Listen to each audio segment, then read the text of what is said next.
Assalamualaikum warahmatullahi wabarakatuh. Bismillah, alhamdulillah, wassalatu wassalamu ala rasulillah, Sayyidina Muhammad ibnu Abdillah wa ala alihi wa sahbihi wa mawala.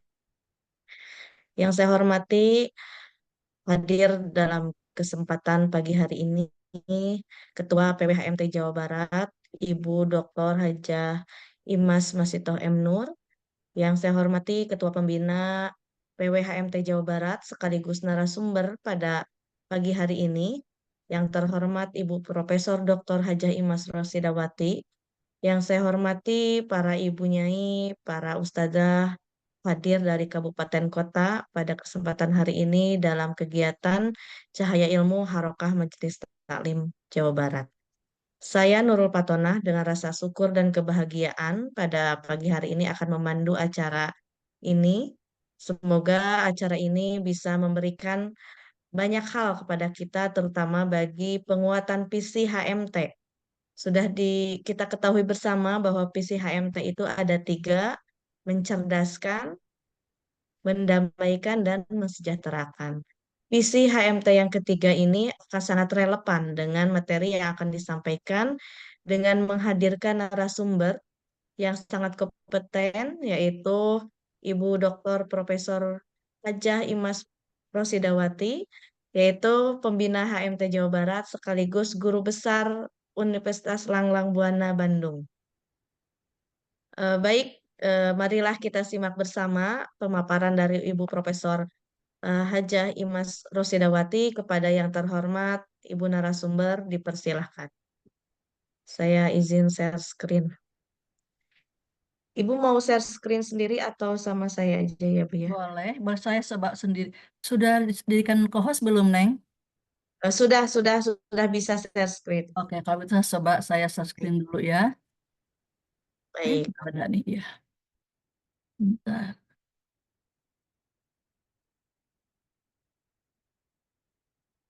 Sudah terlihatkah, Neng? Sudah masuk? Sudah ya, Neng? Sudah terlihat ya? Sudah, sudah Nah, terlihat. sudah. Ya, terima kasih. Bismillahirrahmanirrahim. Assalamualaikum warahmatullahi wabarakatuh. Alhamdulillahirabbil alamin wassalatu wassalamu ala asrofil anbiya wal mursalin Sayyidina wa maulana Muhammadin wa ala alihi washabihi ajmain amma ba'du. Terima kasih kepada Neng Nurul yang sudah membuka acara pertemuan kita hari ini, pagi ini, dalam acara rutin tiap minggu ya, Cahaya Ilmu HMT. Luar biasa, HMT kita tidak pernah ketinggalan ya, tiap hari Minggu senantiasa kita bertatap muka walaupun secara maya dalam kegiatan menimba ilmu dalam acara Cahaya Ilmu. Terima kasih kepada Ketua HMT Jawa Barat, dalam hal ini Ibu Hajah Dr. Imas Masito M. Nur yang senantiasa hadir juga. Kemudian juga tak lupa izinkan saya menyapa walaupun tidak hadir kepada Ketua Pembina HMT Pusat, Ibu Hajah Ida Fauziah MSI. Kemudian juga kepada Ketua Umum HMT Pusat, Hajah Nuryati Murtado. Mudah-mudahan beliau semua dalam keadaan sehat, walafiat. Begitupun kita semua. Ini ibu-ibu mungkin pagi ini berbeda dengan biasanya. Kalau biasanya kita berbicara tentang hal-hal yang bersifat keagamaan gitu ya. Hari ini karena sesuai dengan visi kita yang luar biasa di HMT berkaitan dengan tiga hal tadi disampaikan oleh Neng Nurul. Pertama, mencerdaskan. Artinya memang semua anggota HMT itu harus cerdas, harus mau menimba ilmu, harus membuka wawasan seperti itu ya, mencerdaskan, mendamaikan. Kita biar bagaimanapun yang tujuan kita adalah selalu damai dan kemudian mensejahterakan. Nah, ini mensejahterakan salah satunya yang kita soroti pagi ini adalah dalam bidang ekonomi. Walaupun kesejahteraan itu kan banyak ya, kesejahteraan lahir batin itu juga kesejahteraan. Tapi pagi ini kita akan mencoba bicara tentang masalah ekonominya. Nah, mengapa kita bicara tentang ekonomi dalam pagi ini? Karena biar bagaimanapun, salah satu hal yang menjadi tolak ukur daripada kesejahteraan adalah tentang masa ekonomi. Nah, saya diberi mandat nih, diberi tugas oleh Ketua HMT Jawa Barat. Ayo kita bicara tentang UMKM, kata seperti itu. Boleh. Nah, saya menyampaikan kita cukup ini saja, UMK saja, usaha mikro dan usaha mikro kecil. Nah, jadi saya hari ini, pagi ini mengambil, mencoba kita sharing kaitan dengan penguatan visa HMT melalui peningkatan usaha mikro kecil UMK guna peningkatan kemandirian ekonomi umat. Gitu. Nah, mudah-mudahan berkenan ini Ketua HMT Jabar ya, judulnya seperti ini mudah-mudahan.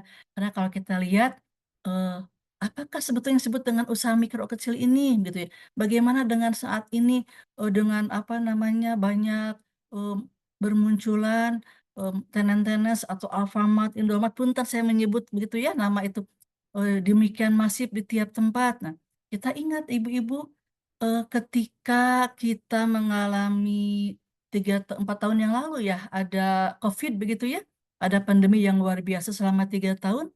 Justru malah ekonomi-ekonomi yang tingkat tinggi, katakanlah misalnya, punten saya menyebutkan nama, katakanlah misalnya Carrefour, apa namanya, terus kemudian juga yang lain gitu ya, ternyata banyak berguguran begitu ya, begitu. Itu padahal pengusaha besar sekali. Nah, yang bertahan siapa? Nah, ternyata yang bertahan itu adalah ibu-ibu yang berdaster nih, yang kemudian ternyata ikut serta dalam bidang ekonomi, dimulai dari reseller, begitu ya. Nah, reseller luar biasa ternyata ibu-ibu berdaster mengalahkan itu pengusaha-pengusaha besar itu. Itu apa yang namanya Carrefour lah, Matahari lah, kemudian yang Giant, semuanya ternyata kandas. Tetapi justru ternyata ibu-ibu yang luar biasa menjadi reseller, menjadi pengusaha-pengusaha kecil, ternyata itu tetap bertahan. Justru yang paling bertahan itu ketika masa pandemi adalah kita-kita nih usaha mikro kecil ternyata. Nah itu yang luar biasa ternyata. Kita selama ini melihat, udah pengusaha-pengusaha besar luar biasa hebat. Ternyata pada kenyataannya kita-kita ini nih pelaku-pelaku usaha mikro kecil yang ternyata justru bertahan. Itu yang sangat luar biasa ternyata ya. Nah, terus sampai saat ini pun begitu. Nah, makanya apa namanya bagaimana Kementerian Tenaga Kerja, Kementerian Koperasi begitu ya, sangat masif ini dalam mendukung usaha mikro kecil ini gitu ya. Nah, kalau kita ingin tahu sebetulnya apa sih yang disebut dengan usaha mikro kecil begitu ya? Kenapa tidak memakai usaha mikro kecil dan menengah gitu ya? Nah, ini sebabnya nih. Nah, kalau kita lihat apa sih yang disebut dengan usaha mikro? Nah, usaha mikro adalah usaha produktif nih milik perorangan dan atau badan usaha perorangan yang memenuhi kriteria usaha mikro sebagaimana diatur dalam undang-undang ini. Nah, undang-undang apa? Undang-Undang Nomor 20 Tahun 2008 tentang klasifikasi jenis usaha. Nah, sedangkan usaha kecil, nah ini adalah usaha ekonomi produktif yang berdiri sendiri yang dilakukan oleh orang perorangan atau badan usaha yang bukan merupakan anak perusahaan atau bukan cabang perusahaan yang dimiliki, dikuasai, atau menjadi bagian baik langsung maupun tidak langsung dari usaha menengah atau usaha besar yang memenuhi kriteria usaha kecil sebagaimana dimaksud dalam undang-undang ini. Nah, sedangkan usaha menengah itu yang memang tidak saya sebutkan pagi ini hanya sekedar tahu saja bahwa usaha menengah itu adalah usaha ekonomi produktif yang berdiri sendiri, yang dilakukan oleh orang perorangan atau badan usaha yang bukan merupakan anak perusahaan atau cabang perusahaan yang dimiliki, dikuasai, atau menjadi bagian baik langsung maupun tidak langsung dengan usaha kecil atau usaha besar dengan jumlah kekayaan bersih atau hasil penjualan tahunan sebagaimana diatur dalam undang-undang ini. Nah, sebagai apa namanya berkaitan dengan yang disampaikan tadi, tadi disampaikan kan ada usaha kecil itu seperti apa sih? Usaha perorangan. Nah, bagaimana itu kekayaannya? Bagaimana modalnya? Nah, ternyata usaha kecil ini adalah jenis usaha yang dimiliki oleh perorangan dengan memiliki kekayaan paling banyak 50 juta. Kekayaan bersihnya tidak termasuk tanah dan bangunan atau tempat usaha. Nah, penjualan tahunannya paling banyak 300 juta. Gitu ya. Nah, malah sekarang diperluas lagi. Yang namanya usaha mikro kecil itu bukan hanya 50 juta katanya. Boleh sampai kepada 500 juta. Penjualan tahunan juga bisa 1 miliar. Itu bisa masuk ke dalam usaha mikro. Gitu ya. Nah, sedangkan usaha kecil ini adalah kekayaan bersihnya antara 50 sampai 500 juta. tidak termasuk tanah dan bangunan. Nah, penjualan tahunannya itu mencapai 300 juta sampai 2 juta, 2 miliar setengah. Itu masuk kepada usaha kecil. Sedangkan usaha menengah ini udah mulai yang tinggi ya, kekayaan bersihnya antara 500 juta sampai 10 miliar. Tidak termasuk tanah dan bangunan. Penjualannya pun asetnya itu aset tahunannya apa namanya sampai 2,5 miliar sampai 50 miliar. Itu masuk kepada usaha menengah. Nah, saya sendiri ingin lebih konsen kepada ini nih usaha mikro saja dan usaha kecil. Karena usaha mikro ini kan modalnya tidak dibatasi, hanya paling banyak gitu ya, paling banyak 50 juta. Atau yang sekarang sampai kepada 500 juta. Tetapi kalaupun misalnya, oh saya usahanya hanya membuat apa namanya penganan kecil, modalnya juga hanya 1 juta 2 juta, berarti ibu-ibu masuk ke dalam usaha mikro kecil ini. Karena maksimalnya 50 juta, seperti itu ya. Nah, begitu. Jadi kita konsennya kepada usaha kecil dan usaha mikro, begitu ya. Nah, kalau kita lihat di sini, gitu ya. Nah, siapa yang termasuk usaha kecil dan mikro ini? Yang paling utama adalah yang harus menjadi WNI tentu kita ya. Nah, kalau memiliki kemudian juga disarankan untuk berbadan hukum. Nah, ini berbadan hukum. Kemudian kekayaan bersihnya maksimal 500 juta.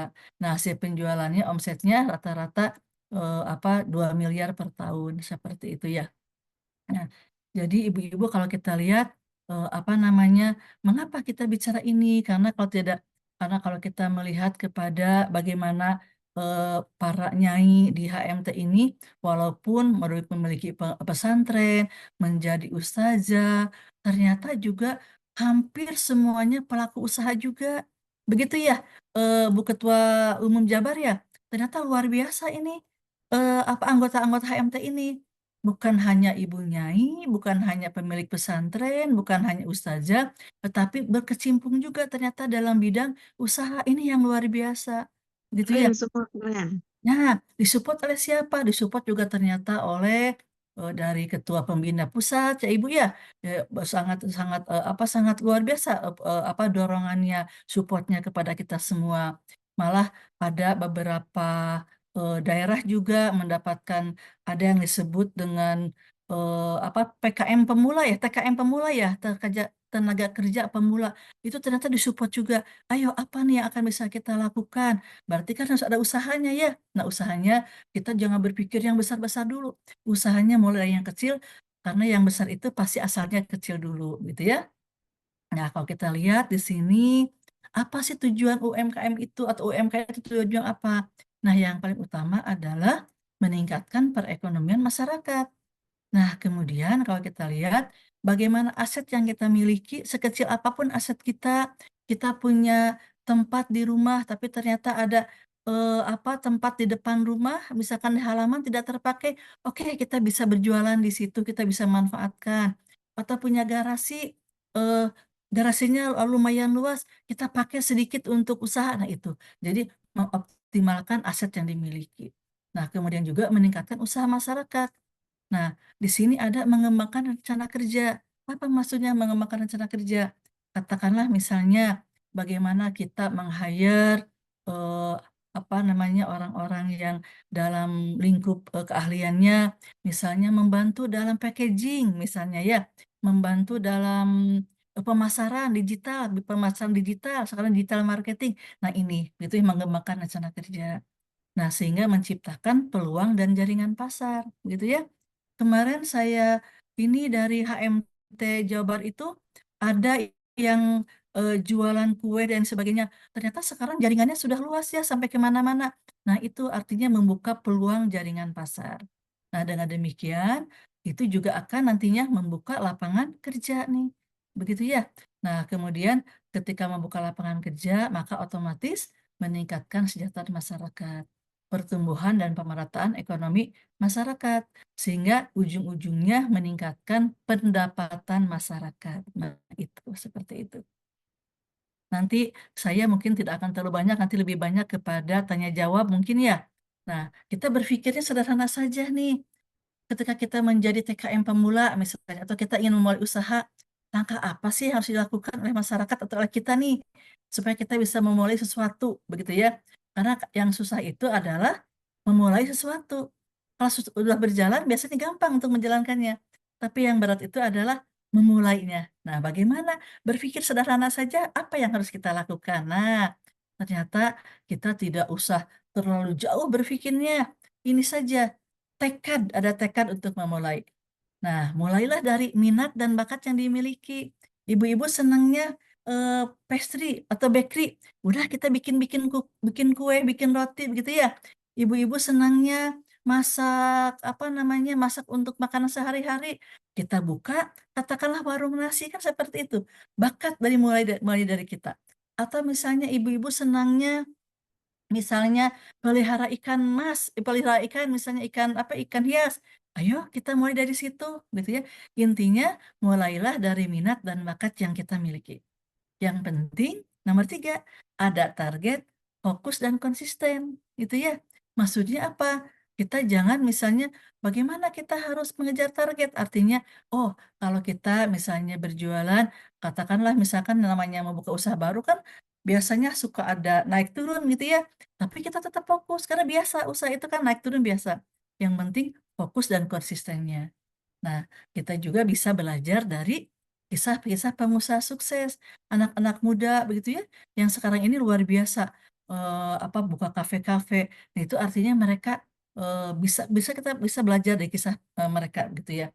Nah, yang paling penting nomor 5 nih, paksa diri untuk memulai dan lakukan mulai saat ini. Nah, itu ya, itu sebetulnya apa tips menuju sukses untuk memulai usaha. Nah, saya akan mencoba ini memberikan contoh nih ibu-ibu. Ini adalah di desa Cibubuan, Sumedang. Nah ini, karena kebetulan saya menjadi pembina UMKM di sana, gitu ya, UMK di sana. Nah kita arahkan, malah setiap desa itu memiliki satu produk. One village, one product, gitu ya. Nah ternyata luar biasa. Ketika kita melihat potensinya, apa nih potensi di daerah sana? Oh ternyata ketannya bagus, begitu ya. Hasil ketannya bagus. Kemudian mereka juga ternyata kemampuannya apa? Desa itu banyak memiliki ibu-ibu kemampuan yang memiliki ini keahlian untuk membuat opak. Maka kemudian, ayo kita upayakan produknya dari desa itu adalah membuat opak. Nah, ternyata luar biasa.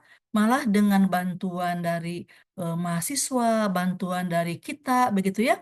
Ternyata mereka sekarang ini berjualannya bukan hanya di lingkup desanya saja, tapi sudah melalui digital marketing. Bagaimana mereka sudah bisa menjual secara online. Nah, bagaimana caranya? Nah, salah satu contohnya adalah kita membantu membuat kemasan-kemasan yang bagus untuk berbagai macam komoditas yang mereka hasilkan seperti itu. Nih contohnya ibu-ibu ya ini nih. Jadi ibu-ibu ada kelompoknya nih, kelompok kerja ibu-ibu ada 10 orang gitu ya. Di sela-sela kesibukan ibu-ibu, katakanlah yang apa pagi-pagi menyiapkan anak sekolah, ternyata oh ada waktu kosong. Nah, ini ibu-ibu itu dikerjakan pada waktu kosong ibu-ibu begitu ya. Karena banyak begitu ya. Setiap kelompok ada yang 10 orang, 5 orang, 7 orang. Ternyata luar biasa potensinya ini gitu ya. Seperti itu. Nah, kita lihat lagi di sini gitu ya.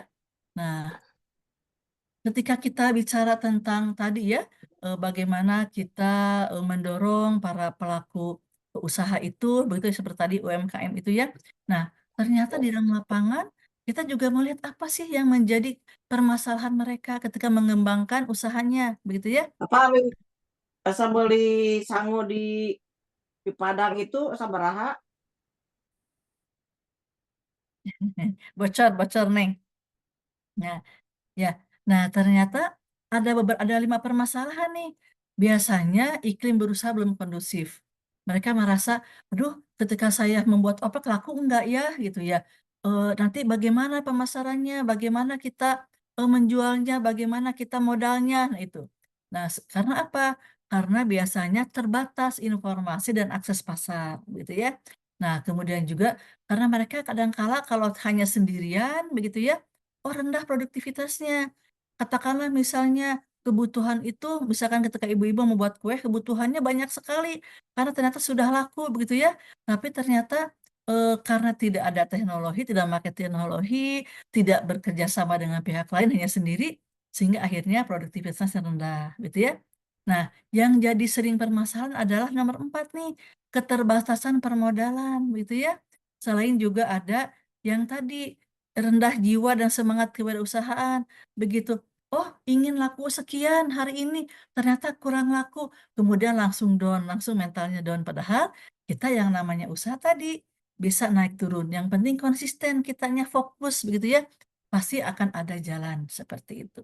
Nah, bagaimana solusinya nih untuk mengatasi ini? Nah, untuk mengatasi ini ada beberapa solusi nih.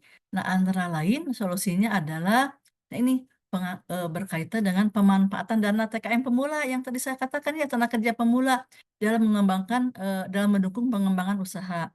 Karena itu kan bagian permodalan. Nah, apa yang harus dilakukan lagi? Pelatihan keterampilan kewirausahaan. Nah, ini mungkin nanti HMT juga kalau menurut saya bolehlah nanti ada pelatihan keterampilan kewirausahaan. Begitu ya. Bagaimana cara kita menyusun ketika kita punya modal 2 juta, misalnya 5 juta, apa yang harus kita lakukan? Bukan hanya keterampilan bagaimana kita berusaha, tapi juga kita bagaimana mengajarkan kepada teman-teman itu yang memulai usaha untuk bagaimana cara membuat apa namanya laporan keuangannya supaya ketahuan nih berapa modal yang dikeluarkan, berapa juga pendapatannya. Nanti akan kelihatan begitu kalau udah seperti itu, oh ternyata untung ya seperti itu.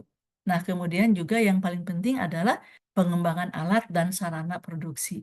Nah, ini kita bisa bekerja sama dengan apa Kementerian Tenaga Kerja atau Dinas Tenaga Kerja ya berkaitan dengan pengembangan alat dan sarana produksi gitu. Nah, kemudian solusi yang kedua apa nih? Ini solusi yang satu yang pertama ya tadi permodalan begitu ya. Terus kemudian pelatihan, kemudian juga ke pengembangan alat dan sarana produksi. Nah, solusi yang kedua adalah ini. Nah, solusi yang keduanya, bagaimana pengembangan UMKM itu melalui pendekatan ekonomi kreatif, begitu ya? Nah, jadi didorong ada hal-hal yang kreativitasnya coba kita ketika kita melakukan pelatihan itu kreativitasnya coba kita coba angkat gitu ya, sehingga menghasilkan sesuatu yang unik gitu ya. Jadi jangan hanya oh hanya ini saja yang bersifat tradisional atau konvensional. Ayo, kemampuan kita apa? Oh, kita mampunya membuat katakanlah merajut sesuatu. Nah, dari situ kita bisa membuat juga katakanlah yang hal-hal yang bersifat kreatif, yang bersifat kreativitas, nanti kita bisa katakanlah dijual atau misalkan sekarang itu yang lagi keren-keren itu membuat apa namanya dari kreativitas itu membuat ini apa souvenir-souvenir untuk undangan pernikahan gitu ya. Itu dari handmade. Nah, itu luar biasa ternyata. Nah, sekarang sedang berkembang itu. Jadi membuat berbagai handmade untuk souvenir pernikahan. Nah, itu juga bagian dari pengembangan ekonomi kreatif, begitu ya. Nah, dengan ekonomi kreatif itu akan menciptakan tambah secara ekonomi dan nilai tambah budaya. Nah, contohnya juga misalnya kalau untuk hal-hal yang tadi ya ekonomi kreatif itu misalnya tadi bagaimana kita membuat berbagai macam souvenir begitu ya untuk pernikahan atau untuk souvenir dalam rangka apapun gitu ya. Sekarang lucu-lucu begitu ya souvenir. Nah, atau misalnya ini ketika ibu-ibu tadi ketika membuat opak, membuat rengginang dan sebagainya, kita buatkan ininya apa packagingnya ini. Ini adalah hasil packaging yang dibuat oleh para mahasiswa ini, ibu-ibu, begitu ya. Nah, jadi ketika ada yang ibu-ibu yang di Sumedang itu menjual kembang goyang, menjual keripik, menjual apa namanya di sini itu ada eh, istilahnya banyak ya makanan-makanan panganan-panganan yang tradisional ketika kita buat secara khusus kaitan dengan packagingnya ternyata lakunya luar biasa ibu-ibu begitu ya. Nah, eh, contohnya lagi ini, nah ini ada opak, opak asin, kolontong, opak ketan. Nah, ternyata dengan packaging yang demikian seperti ini dibuat kemasan yang indah gitu ya. Nah, ternyata ini para pelaku UMK ini, para usaha kecil, mikro dan kecil ini, ternyata mereka sudah bisa menitipkan apa namanya produknya di katakanlah di apa ada yang menjual di apa secara online begitu ya. Ada juga yang menitipkannya di beberapa tenan seperti di Indomaret, Alfamart sekarang sudah banyak ibu-ibu ya mereka bersedia untuk menitipkan untuk dititipi barang-barang hasil apa namanya dari pelaku UMKM ini gitu ya. Ini kan hasil karya ibu-ibu nih kebanyakan seperti ini. Nah, ini dikembangkan. Nah, ini kemarin itu kita mencoba one village one product, satu produk, satu desa satu produk. Ini ternyata hasilnya luar biasa begitu ya. Seperti itu. Nah, ini juga sama nih. Ada kelontong nih, ada kelontong. Ini kelontong asin yang warna coklat. Kita buatkan apa namanya packagingnya ada nuansa coklatnya. Ini ada kelontong warna pink karena ternyata ini ada stroberinya, itu luar biasa kelontong rasa stroberi. Kita buatkan packagingnya warna pink seperti itu. Nah, ternyata ini kan apa menarik minat seperti itu ya. Dan luar biasa ternyata malah sampai ada yang sudah keluar kota dalam rangka marketingnya gitu. Nah, seperti ini atau juga ini nih ada contoh lain keripik barbecue begitu ya. Nah, ternyata ada keripik barbecue berbagai macam rasa ini ada juga ya. Nah, ini semua ternyata sudah luar biasa ibu-ibu begitu ya. Apa namanya ketika berbicara tentang pemasaran. Ini ada kirip ini apa namanya tuh ada kalau kita menyebutnya gorengan ya, rempeyek. Peyek. Rempeyek ya, nah rempeyek. Ternyata Neng rempeyek setelah kita dibuat packaging yang sangat menarik, ternyata rempeyek itu sampai sekarang itu udah banyak dari Jakarta, ternyata banyak yang pesan ini dari Sumedang semua nih. Jadi Sumedang itu beberapa kecamatan kemarin itu karena satu desa satu produk, nah ini semua luar biasa ini begitu ya, dititipkan di berbagai macam tenants begitu ya. Nah ternyata berhasil gitu ya. Nah, tentu dan walaupun packagingnya bagus, tentu tidak melupakan dari rasa seperti itu ya. Nah, itu berbicara tentang produknya. Nah, sekarang saya berbicara tentang hal yang lain nih, gitu ya. Nah, bagaimana nih setelah kita membuat sesuatu tadi ya, ada yang buat opak, ada yang membuat ranginang, ada yang membuat rempeyek dan sebagainya. Nah, kita jangan lengah, terus meningkatkan kapasitas diri atau kemampuan ya. Boleh dari membaca buku, dari update berita, atau mengikuti pelatihan dan seminar-seminar. Nah, ini juga bisa menjadi daya dorong bagi kita semua, begitu ya, untuk meningkatkan ekonomi kita. Intinya jangan puas begitu ya, tetapi harus terus meningkatkan keahlian dan kapasitas diri seperti. Nah, kemudian, nah ini karena pada dasarnya setiap orang memiliki peluang yang sama besar untuk menjadi pelaku usaha.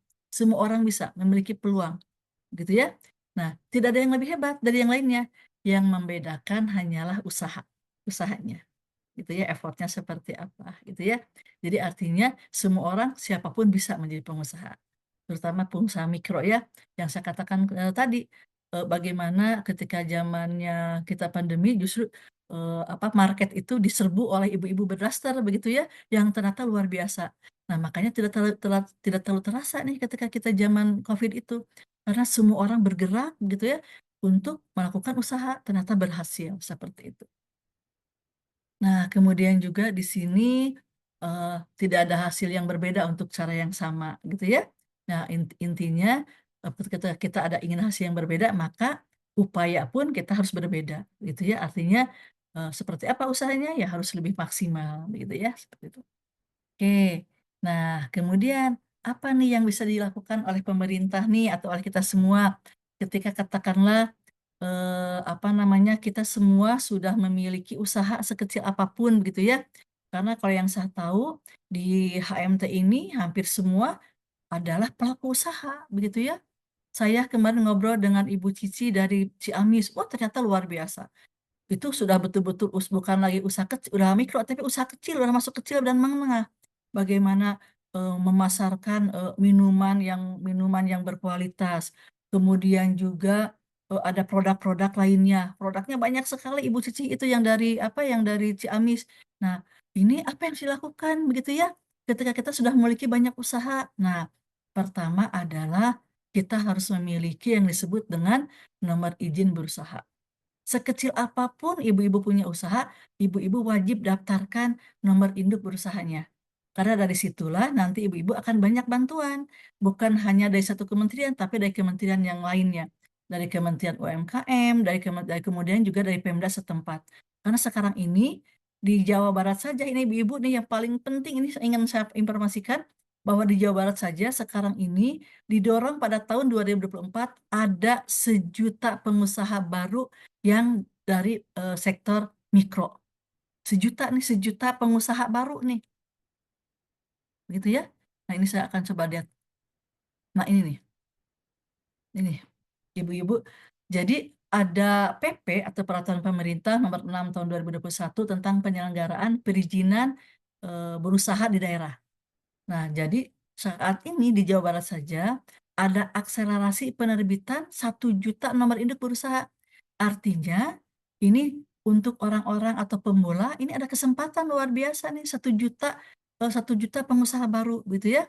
Nah, di Kota Bandung sendiri saya melihat di sini ada target sampai 71.000 NIB. Artinya ada nomor induk berusaha baru, artinya ada pengusaha-pengusaha baru. Nah, dari mana pengusaha baru ini? Yang tadi dari mikro dan kecil, gitu ya. Nah, dari Kota Bandung seluas apa namanya dengan target NIB-nya 71.000, ketika kita lihat di per desa atau per kelurahan, maka diharapkan ada 140 NIB. Artinya di setiap apa namanya di setiap kelurahan atau desa diharapkan ada 140 pengusaha baru. Di satu desa, satu kelurahan nih, 140 sekitar 140 NIB. Nah, ini kesempatan ibu-ibu. Nah, jadi bagaimana kita cara membuat NIB-nya? Ibu-ibu bisa datang ke kelurahan atau ke desa. Nah, nanti akan ada dibantu oleh petugas IT kelurahan atau desa. Nah, syaratnya hanya ibu-ibu harus membawa HP aktif, kemudian memiliki email, begitu ya, kemudian KTP setempat, dan data aset serta modal usaha. Nah, itu nanti akan didaftarkan di kelurahan atau di desa-desa. Nah, nanti akan ada petugasnya, ibu-ibu, seperti itu ya. Jadi sekarang ini ayo semangat untuk membuat NIB. Mengapa? Karena dari NIB itulah nanti ibu-ibu akan mudah ketika mengakses ini, Bu. Mengakses ada apa namanya ada izin usaha menengah mikro atau mikro dan kecil gitu ya. Ada undang-undangnya, Undang-Undang Nomor 20 Tahun 2019 tentang perizinan berusaha terintegrasi secara elektronik bagi usaha mikro dan kecil. Jadi khusus untuk mikro dan kecil yang kita sampaikan tadi. Jadi ketika ibu-ibu sudah membuat NIB, nomor induk berusaha, maka nanti akan secara bersama-sama dibantu untuk membuat izin usaha mikro dan kecil. Nah, ini yang usaha yang luar biasa ya. Bagaimana pemerintah juga ingin membantu pelaku-pelaku usaha ini gitu. Nah, atau misalkan saya mah tidak mau ke desa, ingin sendiri saja, ini bisa juga Bu. Karena ternyata NIB itu secara online juga bisa gitu ya. Nah, jadi tinggal login aja kepada sistem OSS-nya begitu ya. Nah, dengan dimasukkan data-datanya KTP tadi, KTP, kemudian NIK-nya begitu ya, ada email dan sebagainya termasuk handphone. Nah, ternyata sangat mudah sebetulnya. Cukup hanya mungkin 1 jam sudah selesai cara mendapatkan NIB. Tapi apabila males untuk online sendiri gitu ya, nah Bapak ya Ibu-ibu bisa langsung datang ke kelurahan dan desa. Jadi saat ini kewajiban desa atau kelurahan menyiapkan tenaga IT untuk ibu-ibu ini mendaftarkan usahanya sehingga mendapatkan nomor induk berusaha NIB seperti itu. Nah, itu ibu-ibu mungkin ya. Nah, karena kalau kita lihat di sini begitu ya, eh, perubahan paradigma perizinan. Jadi perizinan sekarang dipermudah khusus untuk pengusaha mikro dan kecil, begitu ya. Nah, mengapa? Supaya tadi bisa mengakses modal, misalnya. Karena kalau di desa juga sekarang ini ada yang disebut dengan BUMDes, Badan Usaha Desa. Nah, itu juga bisa bekerja sama untuk dalam segi permodalan, dalam segi permarketing dan lain sebagainya, gitu ya. Nah, apa namanya sehingga dengan adanya apa namanya NEB ini ibu-ibu bisa memudah juga mengakses permodalan apakah melalui BUMDes, apakah melalui atau melalui KUR begitu ya, kredit usaha rakyat apabila usahanya sudah mulai berjalan lancar begitu ya. Nah, ibu-ibu bisa mendapatkan tanpa tanpa ini tanpa harus ada jaminan begitu ya atau anggunan begitu ya. Nah, ternyata bisa mendapatkan kredit usaha rakyat gitu ya. Nah, kita lihat di sini gitu. Nah, apa yang bisa kita lakukan oleh HMT Jabar nih untuk usaha mikro dan kecil gitu ya. Nah, jadi kita mungkin Teh Imas kita akan menyiapkan nih untuk harus sudah siap kaitan dengan konsultasi usaha begitu ya. Ayo misalkan di daerah mana nih yang katakanlah misalnya di suatu daerah yang perlu kita untuk konsultasi usaha kita siap gitu ya. Nah, kemudian juga apabila misalnya ada bantuan hukumnya juga nih, apabila ternyata ada sedikit sengketa, misalnya ya, katakanlah misalnya kaitan dengan yang namanya bisnis kan selalu ada terbuka, ada kemungkinan saja ya ada sengketa dengan mitra kerja kita, gitu ya. Nah, itu nanti bisa kita apa namanya, bisa kita dengan bantuan hukum ini kita bisa selesaikan. Nah, HMT kan sudah memiliki bantuan hukum juga ya Teh ya?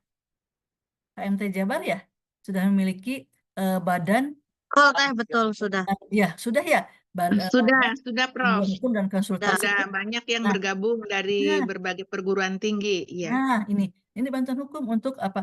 Untuk khusus aja, misalkan kita untuk usaha mikro dan kecil juga luar biasa ya.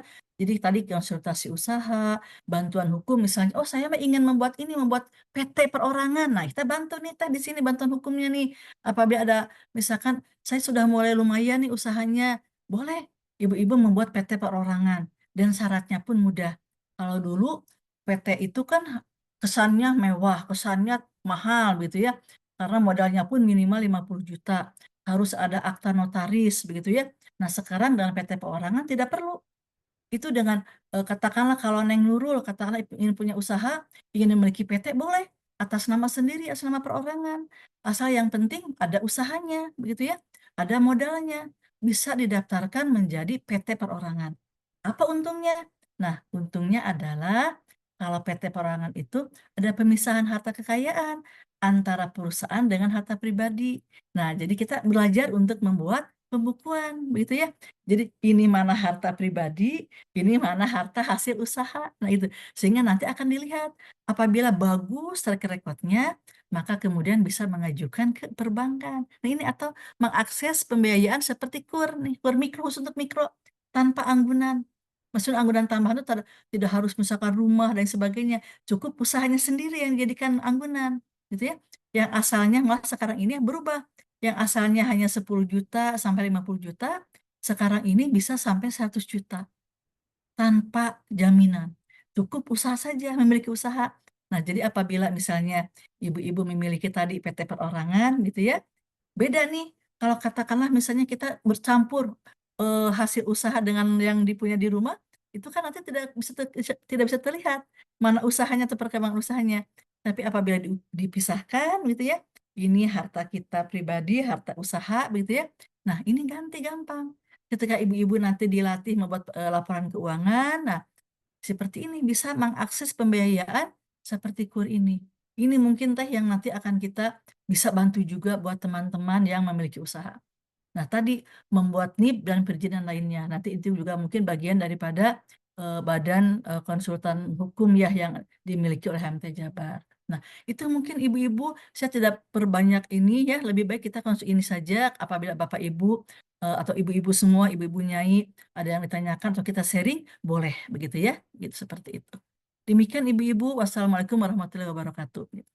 Waalaikumsalam warahmatullahi wabarakatuh. Terima kasih Profesor Dr. Haja Imas Rosidawati, narasumber pada pagi hari ini. Baik, jamaah semuanya akan dibuka sesi tanya jawab. Boleh. 3 penanya terlebih dahulu. Silakan mau siapa dulu untuk bertanya.